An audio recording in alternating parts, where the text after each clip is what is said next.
আসল জীবন সংগ্রাম কি শুধুই 4-5 বার ইন্টারভিউতে ফেল করা, নাকি ভালো করে পড়াশোনা করার পরেও ভালো নম্বর না পাওয়া?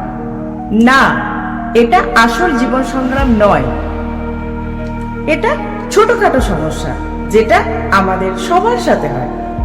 আসল জীবন সংগ্রাম তো তখন শুরু হয় যখন একটা মানুষ তার পরিবারের দরকার পূরণের জন্য অর্ধেক জীবন কাটিয়ে দেয় তার পরিবারের থেকে দূরে থেকে।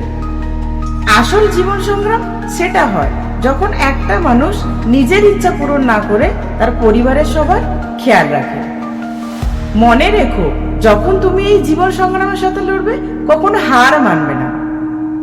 আর একদিন আসবেই যখন তুমি সফলতা পাবে, আর তখন তুমি তোমার জীবন কাহিনী বলবে যে কত সংগ্রামের পর তুমি সফলতা পেয়েছো।